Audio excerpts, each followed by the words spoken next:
it's always been true, but now more than ever, right? When something goes wrong, all eyes go looking for the leader. And in these days, we can do it online. And if we don't see them, then that's when the pile-on starts, right? Fear is the key. We've reached the point where fear of not being on social media when something goes wrong with the company has overtaken the fear of being on social media in the first place and making a mistake. That's the voice of Bob Pickard. I've known about Bob and his work for a long time, but this is the first time we've ever chatted. Bob is a very well-known public relations expert with more than 3 decades of experience under his belt. This conversation absolutely flew by. We talked about crisis management, the reasons so many leaders are poor communicators, advice for young people building their career in corporate communications, Bob's one day working with Donald Trump, and much, much more. This is my conversation with Bob Pickard. I am now ready, sir. At your convenience. Excellent. Well, thank you very much for doing this. I appreciate your time. Oh, it's a thrill. I look forward to it. How have you been doing in this seemingly unending pandemic situation, like personally, business-wise? What's the experience been like for you? I have to tell you, it's been an unremittingly positive experience. I have had time to read books that I want to absorb to make my professional capability stronger than ever. I have time to chat with people I've fallen out of touch with. I have the opportunity to focus more on my family. And I'm in better shape than I have been for years because I'm getting plenty of exercise without, having to suffer that time crunch going back and forth from an office. So in our family, a knock on wood, all has gone well during this terrible pandemic. That's good to hear. I would ask you the same question. I just feel like it's going on too long. I really miss media training. That's like my main thing that I do, and I'm in the room, and Zoom is great and online is great, but there's nothing like being in the room. Like I tell people that, like, even if you had the best possible webinar online experience, it's only about 50% as good as a great one in person. So I'm looking forward to getting back to that, but doing it obviously in a way that's safe for everybody. But it just it is interesting to see how different governments at different levels are handling this or mishandling it, and the numbers that keep coming in. It's just really, really interesting. I think we're going to really look back on this whole situation and really have a lot of homework to do or studying to do in terms of how it was mishandled and all the other crises that are taking place as well at the same time. But it's good to hear that you're staying in shape. That's good. Well, look, I've never been afraid of taking mid-career breaks before. Right. And this to me has been one very long summer. And I feel for the people who have gone through an economic dislocation because of this. Of course. And obviously a lot of families have been negatively affected, not just when it comes to jobs or income, but many have lost a loved one. And when you go through the weekend edition of the Globe and Mail on Saturdays, there's page after page of obituaries in the print, which you may not have noticed before because there were far fewer people dying. So we can't lose sight of that. This has been a very, very bad time for a lot of people, and the repercussions are going to continue quite some time, I think. Oh, yeah. How about all the stuff that's going on in the U.S. right now? Because we're both in the communications realm and crisis management, what I've been really interested in is looking at how brands are handling this. And I know that you're a big person, the cut and paste empathy thing. I've seen you doing a lot of tweets lately about, we take these matters very seriously. I think the latest one was Franklin Templeton with the woman and the dog in the park. Yes. And they just have these cut and paste little apologies that seem to do more harm than good. The public is getting more savvy than ever in recognizing canned corporate communications cliches, hackneyed expressions like, we take this matter very seriously, or you're asking me to speculate. What I can tell you is, or the ABC, acknowledge bridge control, or the, AIDA, attention, interest, decision, action, all the formulae of traditional corporate communications are becoming tired. And a lot of what we have accepted, you and I, as veterans in the business, as accepted truths of the business, are no longer the right way to do it in many cases. So we are being forced, it seems to me, by an increasingly knowledgeable public that's knowledgeable about marketing to raise our game and to refresh our practice. I think it's exhilarating.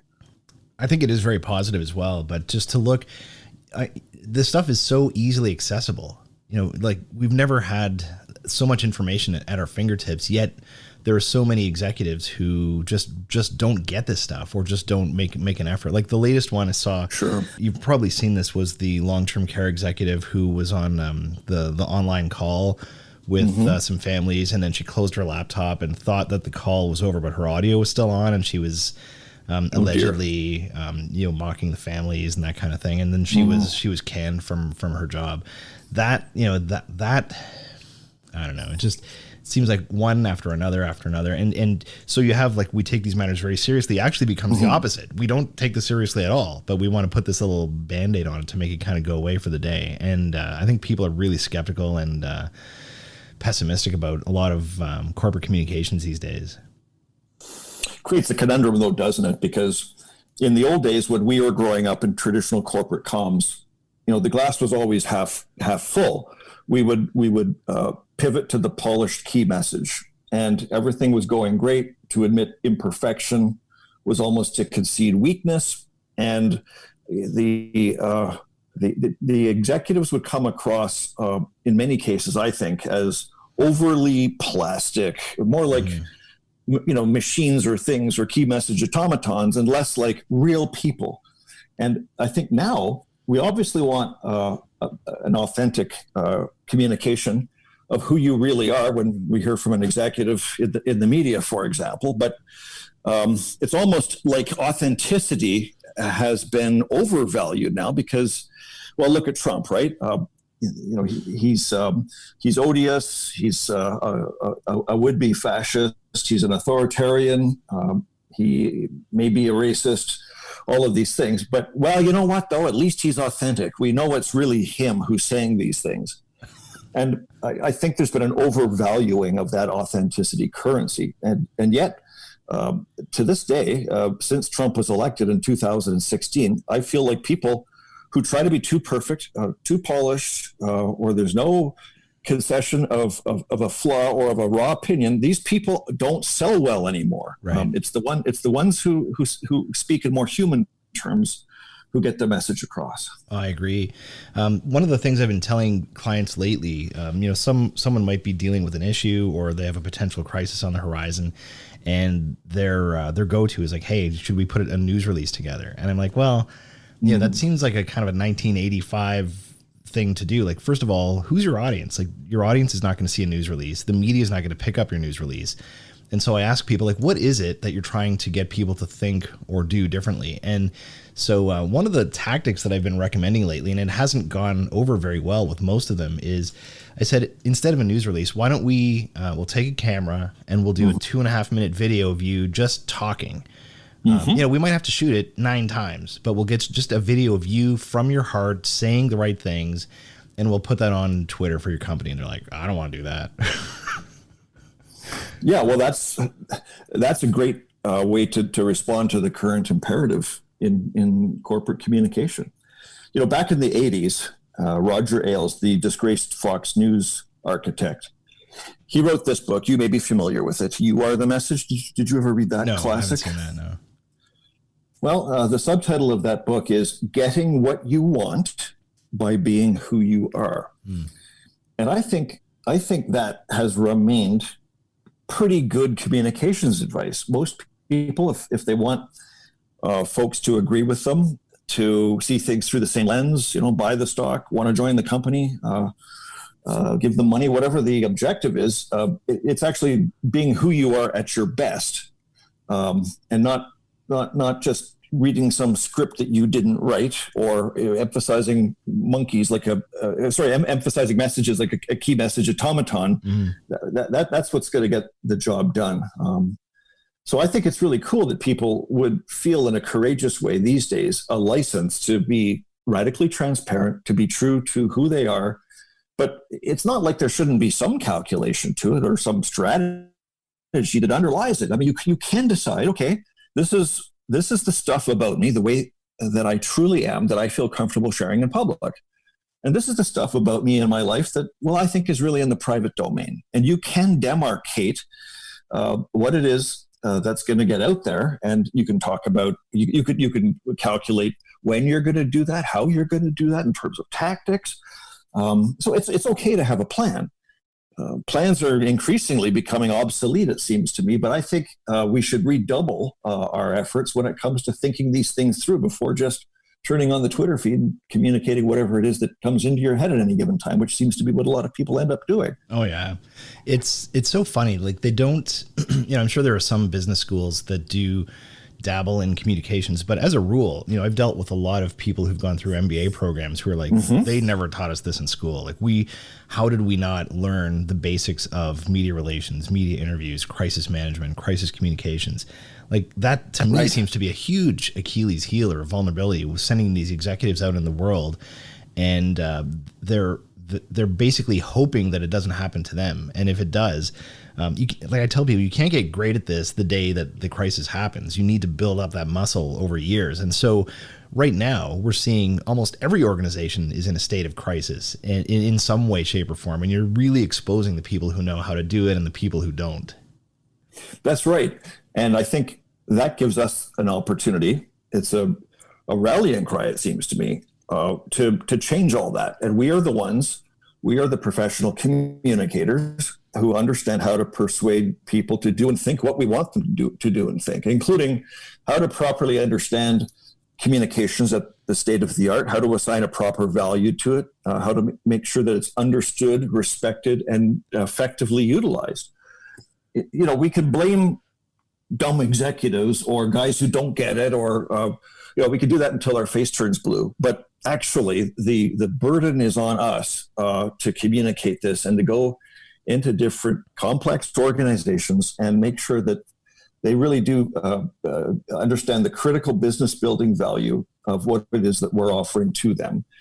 And in many cases, I find that we also have another problem, Warren, which is there are many executives I've encountered who may have a very good understanding of public relations writ large, corporate communication more specifically, circa, 1998, or maybe they've got a 2005 level understanding.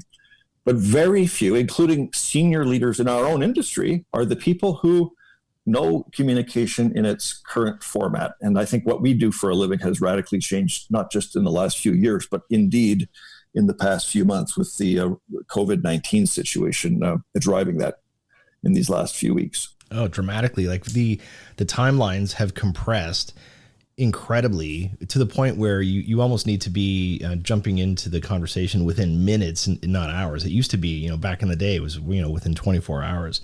And that, the authenticity, I think, when people like us talk about authenticity, it's like assuming that you're going to be authentic and not a dickhead. Like, so when someone like Donald Trump is authentic, yes, he's being authentic, but he's not being a very great guy, not being a good leader, not being a great communicator. Who are some examples of either individuals or companies that you think have done a pretty decent job navigating this from a public facing standpoint, from a branding perspective? I don't know. I'm the worst guy when it comes to case studies and best case, because I find that things will change, and that person may or may not be the most celebrated example of something great. But there are some who come to mind. I always talk about, because I lived many years in Asia Pacific, the case study of Tony Fernandez, the leader of Air Asia, the airline, which in 2014 suffered a catastrophic crash with tremendous loss of life over Indonesia when one of their aircraft went down. And he was the very first chief executive worldwide who communicated in the now of a fast-moving, serious crisis communication situation where he struck the right emotional chord. He tuned into the current frequency of public sentiment, and he wore his feelings on his sleeve with a continuous communication that commanded the news cycle. And I'll tell you, few are the airline case studies, and you know them all pretty well, where victims' families or third-party observers come out and say, wow, we really respect the way the CEO handled that. We think the company did a great job communicating here. Almost always, United Airlines, for example, or here in Canada, Air Transat. Right. There's some spectacular goof, and it's easy for us to see how they did it the wrong way. So I like to point to that example as a really good one. I also love to talk about Starbucks, because you may remember that racial incident in Philadelphia a couple of years ago. When, and of course, right now, when we are looking at Black Lives Mattering, and the feeling sweeping society about this, Starbucks, of course, had those two black customers in Philadelphia who had the police called on them when they were in a Starbucks outlet. When this was trending, Starbucks apologized. There in the Twitter feed was the beautifully formatted template that was probably written well in advance. We take these matters very seriously, and it was all sort of legally perfect and weasel words. And anyway, it wasn't human. It was more the product of a corporate comms machine as opposed to a being. And the online audience was outraged. This was not good enough. They, through their anger and projected animus, their outrage, they extracted a sincere apology from the Starbucks CEO, Kevin Johnson, who had to go on television and turn things around. And it was a very emotional experience. He was, tearful. He was clearly moved by what had happened.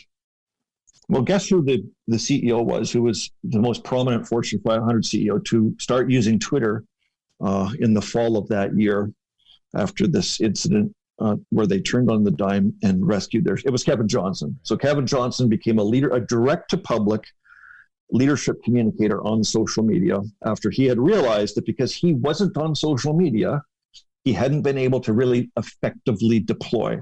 Because Warren, these days, it's always been true, but now more than ever, right? When something goes wrong, all eyes go looking for the leader. And in these days, we can do it online. And if we don't see them, then that's when the pile-on starts, right? Yeah, it says something. There's so many, though, who are reluctant to get on Twitter or, just social media in general. I would say Twitter is the most prominent one when it comes to these sorts of situations. But they basically say the responses are in a couple of buckets. First of all, I don't have time for that. That's for kids. Right. I'll leave it to the communications department, or they're just scared of it. Like, they're scared of saying the wrong thing. They're scared of being exposed. And that's where I think that training element comes in and understanding, like, things have changed. It's not a news release world anymore. You have the ability to go straight to your customer without a gatekeeper, without a filter. You can just go straight to them. And I guess depending on how you do it, that can be amazing, or you can get fired from your job, right? So the tools are amazing, but the buy-in and the skill sets seem to be really lacking in a lot of areas for a lot of executives. Here in Canada, I would say particularly, culturally, it's a more self-effacing country. There's more of a humility or a modesty or a politeness, if you will. Tall poppy syndrome. Where we kind of sanction high flyers if they get too into themselves online. So that there are certain cultural constraints, but I think, having studied this with Ryerson, I did a study when I came home to Canada back in 2016, and we looked at how many CEOs are using social media in Canada. And we looked at the top 100 Canadian CEOs, and most of them weren't on social media. The ones who were primarily on LinkedIn, and I think only half of them at that time even had a profile picture. Only 7 of them were on Twitter. 7% were on Twitter, and even then, most of the ones who were clearly identifiable with an account, they were not doing anything with the account, including, by the way, the CEO of McCain Foods. Who, of course, had that celebrated incident this past year. And I would point to that one because I think we've reached the point where, and you've put your finger on it, fear is the key. We've reached the point where fear of not being on social media when something goes wrong with the company has overtaken the fear of being on social media in the first place and making a mistake. And we can clearly see there's momentum now in favor of CEOs de rigueur having a proper presence on social. Most, maybe LinkedIn makes the most sense. For others, it could be Twitter. even for other CEOs, they shun all these platforms and just go for Instagram. I mean, Roy Gorey, CEO of that Canadian financial services champion, Manulife, Yep. he's an Instagram guy, and you could tell it's really Roy just taking pictures when you look at his account. Whereas if you go to the LinkedIn feed, you see all these glossy marketing videos and everything looks perfect, and it's Adland produced. That's not very authentic or convincing. So if you want the real Roy, you got to go visit his Instagram account. I think that works really well for him as a good example. Well, people like that. And I think executives could take a lot of inspiration from individuals like that. Like, here's a guy, very busy guy, running a massive multi-billion dollar company, and he's investing time in Instagram because he realizes, and he might be a little bit younger than the sort of the average Canadian top 100 CEO, but right? I don't think it needs to be an age thing. Like, neither of us is spring chickens, as it were, right? And correct. I tell people it's not fun at my age to have to learn how to use Snapchat and TikTok, but yeah. you don't want to get left behind. And so based on what we do, I think there was a company called Gymshark in the UK. Okay. I've done some work with them over the years, but this to me is a company. It's run by a lot of young folks. The founder, I think, is 27 years old right now. They're doing $300 million a year. And so I think about a year, I think it was the last Black Friday or the one before, they had an issue where they were getting so many orders online that their system crashed. And I'm watching this, I'm seeing, I've got my Twitter feed open, and I'm seeing customers are complaining that the system was down, and they're really, really jumping on the company. And I don't know the exact amount of time, but I think it was less than 10 minutes from when it happened. The founder of the company had a video uploaded just apologizing into the camera and saying what we're trying to do to make it right. And immediately the tone of the comments completely changed. From being angry and frustrated to, oh no, it's okay. Thanks for letting us know. You guys are doing a great job. And so few CEOs would be willing to hit that red button, record that video, and upload it in the moment of the crisis. Well, they don't even need to do it themselves. They could have a director of communications or a chief communications officer in whom they have some degree of confidence, and that person, presumably watching these issues trend or crises appear on the radar screen, that person should be able to run into the CEO's office and say, hey, we need to record this. How do you feel about this right away? And provide a confident counsel. Now, this isn't just, okay, here, the red light's on, now it's time to talk. It's, what do we want to say? Are you the right person to say it? Okay, yes. Is this the right time to say it? Check. Are you? Is this? Are these the themes that we should communicate right now?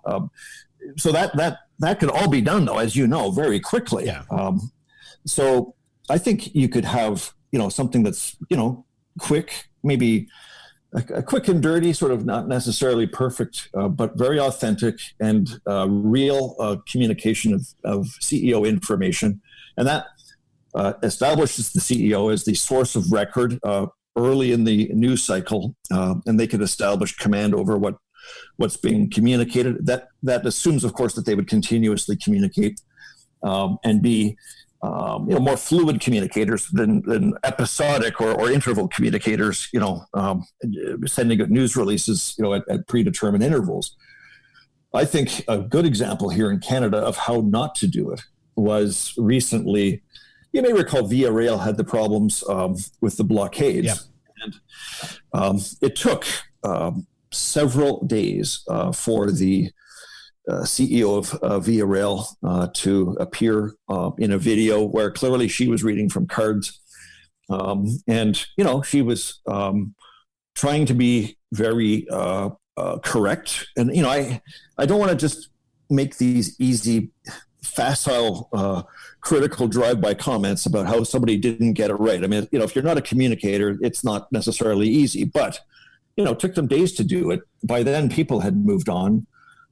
It was way too late to do this. And because it was clearly, a corporate comms thing, where the PR frame was too obvious, it was too glaringly obvious. It completely defeated the impact of what she had to say, which was fair and reasonable. Nothing wrong with what she said. It was when and how she had said it. Yeah, yeah. I think that executives today need to be communicators. Like, I think it's one of the things. To this point, they've been able to, I'm working on my finance and I'm working on my leadership and I'm working on my delegation and my HR skills. And this is something that has been just, and it kind of angers me in a way. It's been disrespected. Back when I first started my career, the communications department was seen as the brochures and party department. Right. And they would come to you like, I need a news release, I need a brochure. And then I remember when September 11th happened, then you're getting tapped like, hey, we need you guys in the room. And it's moments like that I think for some companies drive home the importance of that function. And it's so funny that there are so many large companies today where if you look at their executive team, there isn't a communicator at that table. They have all these other functions and communications isn't even sitting at the table. And that's, again, particularly pronounced, I'm afraid to say, in our country. How many chief communications officers are there reporting into the chief executive officer here in Canada compared to the United States, for example? We punch below our weight. And I think our industry here, our public relations consulting industry, suffers a lack of efficacy because so much of the money that is billed on the collective timesheets of PR people in Canada, it comes from foreign multinationals, where Canada is not necessarily one of the most important markets, and they, under global procurement, are basically told what to do, and they follow instructions, and they may lack a certain confidence or efficacy when it comes to courageously consulting. And of course, the corporate clients that they have follow the same pattern, where the ownership is not here, the power's not here, the decisions are being made somewhere else. And so it's harder for communicators to persuade a C-suite if the C-suite for a certain company in Canada is just a branch plant. So I think that has an impact on the industry. But then again, look at the ones that are headquartered here on Bay Street. All the resources companies, the mining companies, what have you. Some of them have a head of corporate affairs. Some of them don't. One of the areas where I'm doing a lot of consulting these days is, going in there as a third-party expert, and I can throw a few bombs and unpin a few grenades and say some things that the head of comms can't say because they're afraid of pissing off the CEO. You must be familiar with playing that role yourself. Of course, I'm sure. Of course. Well, it's funny that that's one of the reasons that you get called in, and a lot of times. I'll be dealing with clients that I've known for many, many years, and they know the media relations strategies and tactics cold, and they're saying, look, the boss doesn't want to hear it from me, right? Or I don't want to go to work Monday morning after highlighting what they did wrong. So yeah, there's definitely an element of that. But again, I put it on us to change that. You have a podcast. We're talking on that media channel right now. I think the trade press covering our industry here in Canada is, withered and almost non-existent. Mm-hmm. We do not, as a country, our practitioners do not loom as large as they should in the more global scheme of things as well. I hope that's changing, but we have a lot of work to do. And I put it on us to do the surveys, to conduct the public opinion research, to shape the insights that will help to change what we're describing here. So I want to switch tracks a little bit and start talking about your career a touch. You've been in this corporate communications game over 30 years now. I was checking your LinkedIn profile. So I think the breakdown is about 17 years in North America and about 13 in the Asia Pacific region. And you've worked for almost every major communications company that there is. Like if you go down the list, Hill and Knowlton, Environics, Edelman, Burson Marsteller, and then the stint with National, I think you've hit pretty much all of them over the years. What's well, yeah, true. If you've been around long enough, you end up dabbling in almost everything and working with almost everyone there, to be sure. What's your take on the state of the Mammoth Communications organization in 2020? Look, the Mammoth Communication Organization is in decline or relative decline. I think medium-sized independent firms in general, including larger ones, they've grown the larger publicly traded marketing monoliths, but I think firms that are nimble and agile and highly deeply specialized in certain domains are the ones to watch now. I think particularly with the COVID-19 situation, coronavirus has laid waste to a lot of brand marketing communications budgets. I think serious corporate communication is an area where there will be much more demand in our marketplace here in Canada than we've seen in the past. And I think there'll be a reduction in the so-called consumer segment of the business. What we are discussing right now, the ironic situation where communication is more important than ever, but a lot of executives still don't get it. I think that's going to create a demand where we will be able to supply with senior expertise a whole new robust wave of business coming out of this recession. I think that's going to be a notable feature of our industry. And these firms, I think, will see many more strong Canadian independents rising. I hate to say it. I mean, I lived in the United States for 6 years. I set up Environics in the New York area, first Canadian PR firm in America. You get to see your country when you're not here in all of its glory, the things you miss about home, but you also get to see its shortcomings. You see the parochialisms. You see the thinking smaller than the opportunity, the aversion to selling stuff when we should be more confident. And I think that we have, in Toronto particularly, a strong Canadian market, a sophisticated industry platform here, reasonably well-resourced with money. And we can, I think, be more of a global player in our industry, more of an intellectual power, but also more of a driver of best case practice. This, I think, is something that we can look forward to in the future. So we're being too Canadian in our approach. Well, absolutely. And you talk to any PR expat, someone who's lived outside of the country, and they'll say the same thing. And I remember when I was sitting in Asia, in Singapore with Burson or North Asia with Edelman, Tokyo and Seoul, whenever a Canadian company would come calling out of patriotic duty, Warren, I would personally go as the leader of my business, as the P&L chief in that geography. But in the back of my mind, I would almost feel embarrassed when I go to the meeting with my Japanese or Korean or Singaporean colleagues. And then when the conversation topic turned to budget, the Canadian the Canadian company representative would name some embarrassingly small figure. Mm-hmm. There was never a Canadian client prospect I ever dealt with in Asia that had a big budget. So yeah, I think you're exactly right with that comment. We're too much like that aspect of ourselves, but we're not enough like we could. I think Canadians, right? Pound for pound, the Canadian PR practitioner has a higher writing skill level than, say, an American PR practitioner. We see the international world better, more clearly, I think, than American practitioners do. And I think that because we are not representing a superpower, as a global agency CEO told me once when he offered me a job in an Asian country, he said, "Yeah, Bob, you'll be perfect for this job. You'll do things the American way, but they'll take it from you because you're a Canadian." Mm. And I think there's a lot of truth to that. We are very likable, respected people who people enjoy doing business with around the world. How did you get into this business in the first place? Like, what was your entry point? Is this something that you wanted to get into since you were a kid, or did you just stumble into it? How did you jump into the business?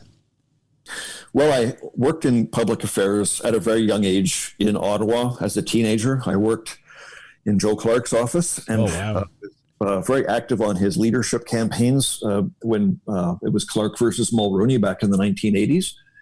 And I was, not even out of high school yet, right? So I was young, but I thought it was really cool, the whole concept of persuading people. And after a number of years working in the Mulroney government in Ottawa and for a couple of cabinet ministers on their political staff, I thought, well, wait a minute. I've learned in politics how to promote the party leader, to advocate the policies, the platform of the organization. And, we have these local candidates who run in these parliamentary elections. And we find out who wins on election day. Well, I thought, well, gee, in the private sector, and I then went into Hill and Knowlton.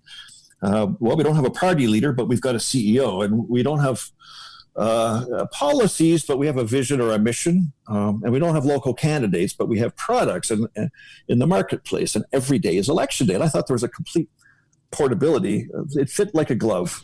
It was like doing what I loved in politics 24/7 every day with these private sector organizations. Now, you had in the last year or so, you had a stint with National briefly, and then you're back doing your own thing again. How much do you want to get into the details around that? Well, sometimes when you think you've made every conceivable career blunder, and I've certainly made my share of them, which is why I actively mentor so many young people to help, give them cautionary examples that they should avoid. Sometimes you find these new lessons waiting to be taught to you in a surprising and disappointing way. I came home from Singapore in 2015 as a single dad with 2 young kids to raise. So I created Signal Leadership Communication with my old school buddy, Nick Nanos. And it was designed as a part-time compact formula where I could have a thought leadership vehicle at the same time as doing a book of business with an intimate group of clients where I could still maintain my family responsibilities. And late last year, with the kids older and with their mother back in town, I was able to unfurl a bigger sail than I was at Signal, and National came calling, and they wondered if I wanted to help take their organization to the next level here in Toronto. And well, I had understood that this would mean running the P&L and focusing on top line growth and, rallying the talent and attracting the treasure, and away we go to the races. But I found that I did not agree with the Quebec management, which in the end was not able to provide me with the freedom of decision-making at the coalface of the business as the line of sight guy in Toronto. So we simply did not agree. We did not see things on the same page. I think it was a combination of their deception and of my delusion. I take my responsibility seriously on this. And when I left the firm, I thought, okay, well, that's fine. If I can't build a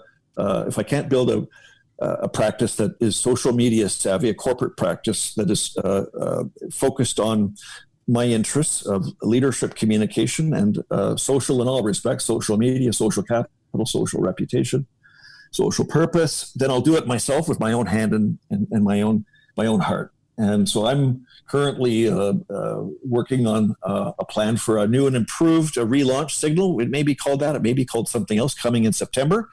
I have deep negotiations right now with 3 potential partners, and we've raised some money. We've raised 7 figures of money so far. So we're going to unfurl this banner, and I feel really excited about it. I've been doing this for a long time, and this one's going to be the one that I want to do for many years to come. Very nice. Very nice. The difference of opinion. I love the quote, though. Their deception, my delusion. That's awesome. Well, I like to think that it was not malevolent or deliberate. I mean, people make mistakes sometimes, and I think it's cool to say that you've made one. I was there for a grand total of 12 weeks, including the end of the year holidays.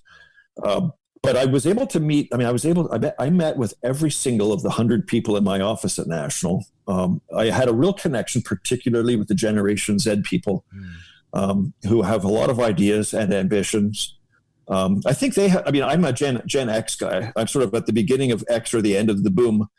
And, if you look at the boomers who raised the millennials, that's one experience. But if you look at the relationship between the Xers and the Z types, you get a different feeling entirely. And I think that rising generation is an exciting one to watch in the industry. And I feel like I had some good experience connecting with them. It's amazing that you met with all those people in that short amount of time. Speed dates. And I get the difference of opinion with management or leadership, and you're in a fortunate position that you were able to basically go back and do your own thing and say kind of like thanks very much, see you later. I had a very brief stint with I worked for I was on the client side in corporate communications for 4 years or so. Yes. And then a friend convinced me to go and join a small, I'd say 12, 13 person very, very strategic communications shop. I don't know if you remember Howe and Company back in the late 90s. I do. Pat Howe. I do. He was the guy that ran that shop. And to this date, probably one of my favorite employment experiences. And then they ended up selling Howe and Company through GPC. And, I'm sure nobody cares about all these details, but that, so I end up working for the small company that gets absorbed by this massive company. And that was where the seeds were planted for, I got to do this on my own. I got to get out of here. Like, nice people, but just, I didn't like the way that things were done. Someone came in one day and said, we're applying a 15% administration rate all across all of our clients. And I said, well, what are we going to be giving them in value to make up for that? They're like, we're just charging them. Like, I guess New York just said we need 15%. And so that kind of thing that just, and so I was a bit of a renegade back then to an extent, but I had a small number of clients that I had brought on, and I had made the decision, and I'm pretty young at this point. I said to my clients, hey, don't worry about paying that. So I would send the invoices in, and this 15% kept kind of building up. And they appreciated that. And I just thought, I feel like I could do this on my own. And so working for a big, and some people think it's fantastic and some people love it. It's not for everybody. It certainly wasn't for me, but that was the impetus for me to start my own shop. Well, and I think that you're describing the animal spirits of public relations at their dynamic best. I was in a fine job at H&K back in 1994. I was running the Microsoft account in the tech practice, and Bruce McClellan, then the guy who ran corporate and financial at H&K, he persuaded me that there's a value in this thing called equity, and we should go out and create this thing called Environics with Michael Adams, then the prominent pollster, and now, of course, the investor in all kinds of wildly successful pursuits. And at that time, I had a big office at H&K with mahogany furniture, Warren, and they paid me 78,000 Canadian dollars, and I was living pretty high. I thought that was the ultimate situation to be in. Yeah. But I later realized that PR people aren't paid what they should be, and you don't have that tight connection between craft and achievement and financial compensation, where there should be a direct connection between these things. And so with the establishment of Environics, which is now Proof, of course, that taught me that it's way more fun to work for your own thing, to build your own thing than for other people. But, sometimes, if I had stayed there, I sold my shares in 2000. If I were still there, I'd still be working in an English language environment in North America. That's okay, but I was looking for adventure. So I decided very deliberately to join Edelman and go overseas because we couldn't do that. So, there's pluses and minuses to different kinds of firms or situations, right? We look for the best. You discovered how great it is to do your own thing much earlier in the game compared to a lot of people who take forever to reach that same conclusion. And by the time that they do, unlike you, they feel like maybe they don't have the same spring in their step, or maybe they don't have you seem to have this confidence that you're not going to go out there and chase the money because the money's going to chase you. The marketplace is well aware of your capabilities, and that you're never going to want for a decent economic situation because you're good at what you do. That's taken a long, that was not the case for 15 of 17 years. That was, I was exactly the other guy when I first started out. I would spend 8 hours a day cold calling and emailing, and I would get 7 hours and 58 minutes of people telling me to F off, not call them back. And I think that's a specific skill too, having that level of rejection and not taking it personally, just putting it aside and going on to the next one, looking for the yes. And over time, it's been it's almost 2 decades, but it's been a big change, but a slow one. But I have found over the years that rejection is a great way to build business. I know it's an ironic thing to say, but 2 years ago, I had a company, I can't mention it. They were paying many thousands of dollars per month for me to do certain services, which, at first seemed good ones or sensible ones for me to provide. But later on, I didn't like the overly promotional, ethical aspect of it. It felt too clammy and too over the top for me. And so I had to say no to the business.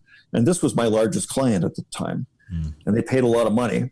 And I don't know, I just felt that through taking that stand, even though it was a punishing one economically, I just felt better about myself. You know, I could awake the next morning, and it's true, I wouldn't have as much cash as I would have preferred as a result of that tough call. But, you know, at the end of the day, at the end of the year, I guess, I felt well financed, and I felt, you know, pretty good, pretty chuffed about the fact that I hadn't taken the money. Yeah. You know, I'd taken the ethical way. And that to me is an important thing for us to emphasize with younger people coming up in the system today who may feel certain pressures caused by money and command chain.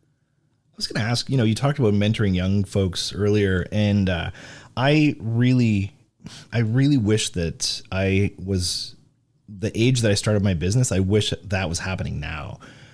You know, there was no social media. Working from home, people looked at you like an alien 17 years ago, and now it's commonplace to have this gig economy. And I really wish that it was. I just think everything would be accelerated. You know, everyone is here to do a different thing, but like, I can't overemphasize you know, if you can establish a skill, and it took me 10 years to figure out how to do the thing, and then a few more years to get up the courage to quit and start it up. But like, once it gets rolling, it's just, you know, I wish I could recommend this to everybody. So what would be the biggest piece of advice, you know, looking back on your career, and, you know, both of us have made, you know, I'm sure a ton of mistakes. What would be your biggest piece of advice to young people in the communications business who want to, and whether they want to be in an agency or do their own thing or whatever, what do you think would be the biggest gift you could give to them, sort of wisdom wise? Look, I've got more than 12,000 people in my personal database. These 12,000 people are the ones who have handed me a business card, sent me an email, attended a meeting where there's been some form of connection with them over the totality of my career. These people have, through their money, their recommendation, their collective opinion of me, I guess that's a reputation thing, they have decided my career. They have determined, you know, whether or not I get offered a certain job. They have determined the success or not of my new business activities. My clients, my media contacts, almost everything comes from the relationships that I have with these people who I track assiduously in the database. So, you know, if you're joining some firm as an intern or an assistant account executive, and someone hands you this responsibility that looks like a bit of a grind, you know, let's fix up this database. Well, actually, I think the database is a pretty important thing because of what's behind the database. It's not just names and numbers and contact coordinates. These are real people. And these people, if you take relationships seriously, and if you're a real PR person, there's nothing more important than building active and successful and healthy relationships. That's what I really keep coming back to with, you know, particularly entry-level people who may not like the grunt work at the beginning, and they think they should be working on strategy from day one. Well, you know what? You still have to work your way up. Start with the basics, the fundamentals, and then you can get more sophisticated as things move along. That's great advice. And then going back to executives, you spend a lot of time working specifically with the C-suite, trying to you know, work with them from a communication standpoint. And, you know, if your experience has been anything like mine, you realize that even though you're dealing with a bunch of different people and different personalities and different backgrounds and different sectors, a lot of the mistakes that they make, or the weaknesses, and they do have a lot of strengths, but from a communication standpoint, they kind of, they're common. There's common missteps or common oversights. What do you think would be some of the most common vulnerabilities or blind spots that CEOs have from a communication standpoint today? I think the number one problem is this me and I tendency to see everything from that personal perspective and to communicate in your own terms about yourself and what you see. And it's such a bright light bulb that goes off in the minds of executives when you're trying to coach them on social media, and they then realize, oh, social media is about my community. It's not just about me.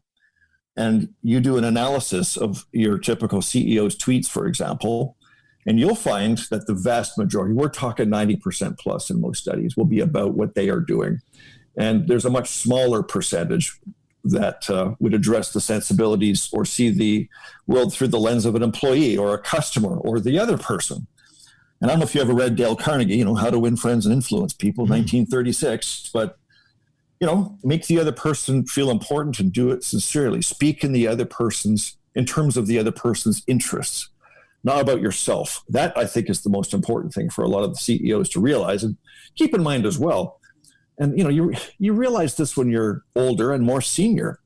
A lot of the people who end up getting the number one job, including in the PR industry, may or may not be the most admirable kind of people out there. Some of them are the sharp elbow crowd or the career calculating type who may have been risk averse or may have made certain compromises to get where they are. There are a lot of tricky dicks out there, slippery characters who will want to sort of, they'll want a safe script.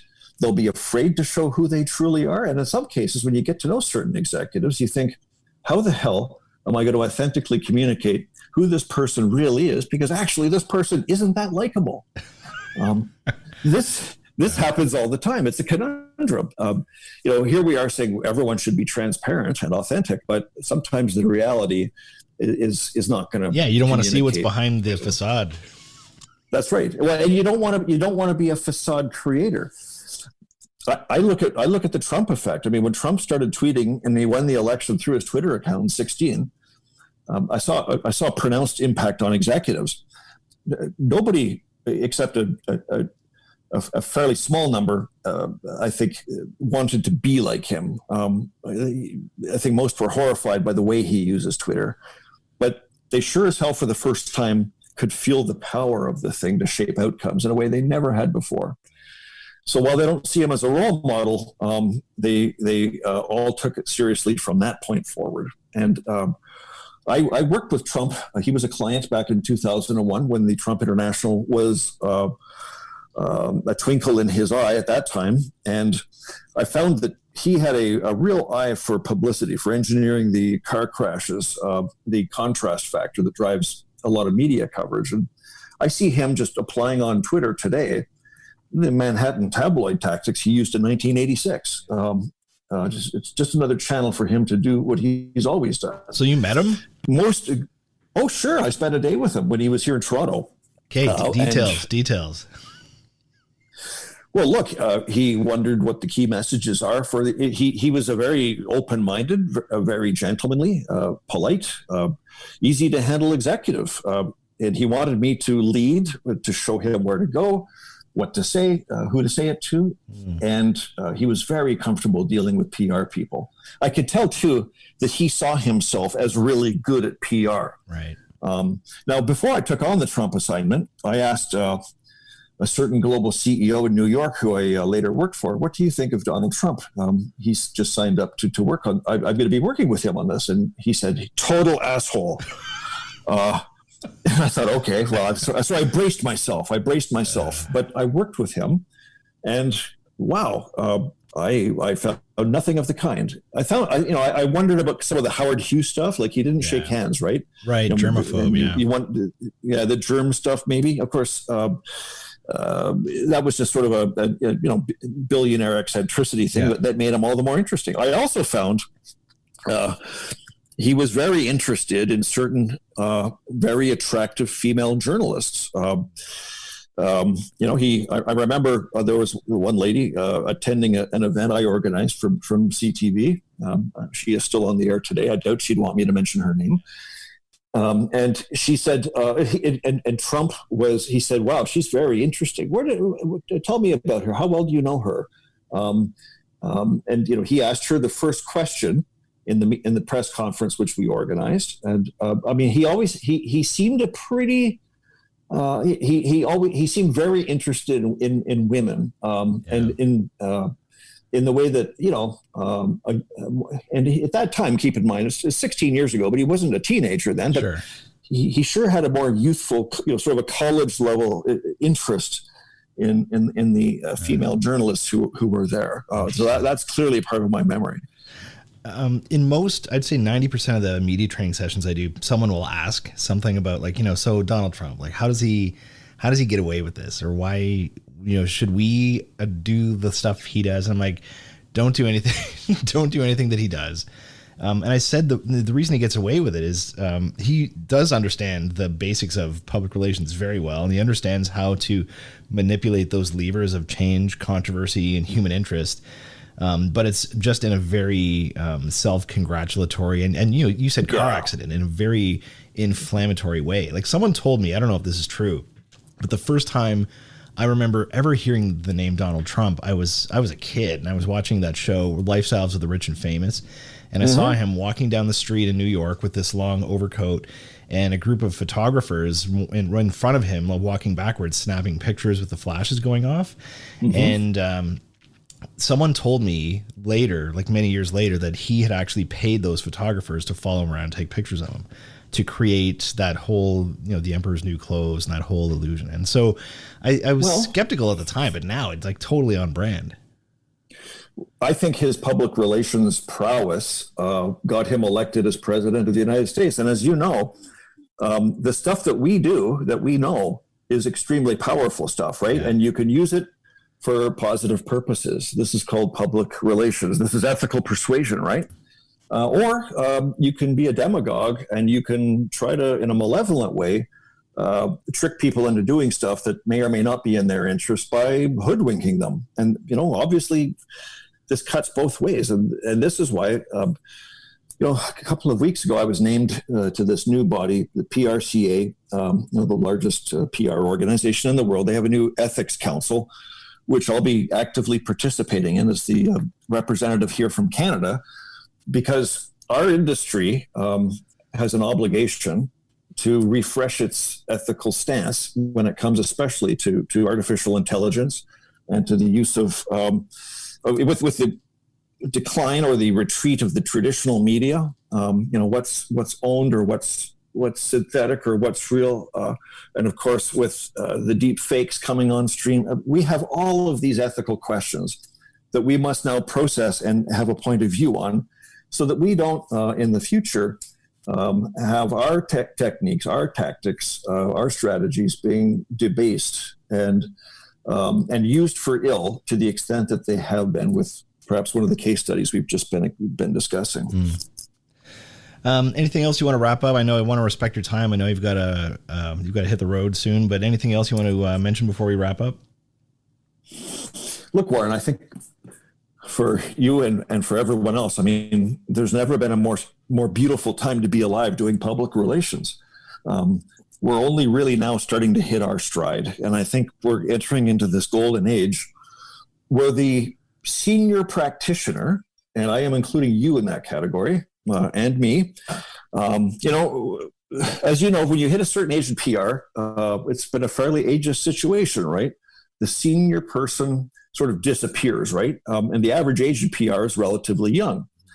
So I think that the seasoned communicator, the executive who has been working for decades, not just years, can now age well in our business and have a long life of senior counsel to look forward to, where we don't have to, just do PR until we hit that best before date at 40 something and then find something else to do. I think that's a really great thing. There's a lot of ism right now that PR's dealt with, and diversity and inclusion. I think ageism may be one of the last ones that we have to tackle, where in Western countries like Asia, where I loved living, wisdom and experience and years learning something, that's not something that devalues you or makes you worthy of being discarded. It's something which should earn respect and indeed higher rates by the hour. I will drink to that. So here's to the old guys. Here's to the old folks in the business. Congratulations. Congratulations on your appointment. And thank you very much for doing this. Really appreciate your time. And I'm hoping we can do another version of this in person over pints someday. I'll bring all the recording stuff downtown and we can meet up in person once the COVID situation's in the rearview mirror. I would love to do that, Warren. It's a pleasure to know you, and I'll continue to listen to your great podcast. Thank you very much, sir. Thank you. Thank you very much to Bob for taking the time to speak with me. And of course, as always, thanks to you for taking the time to listen. If you enjoyed this interview, please share it with a friend. And if you haven't yet, please take 2 seconds to go to Apple Podcasts and leave a review or a comment. Helps other people to find the show. Thanks again, and we'll see you next time.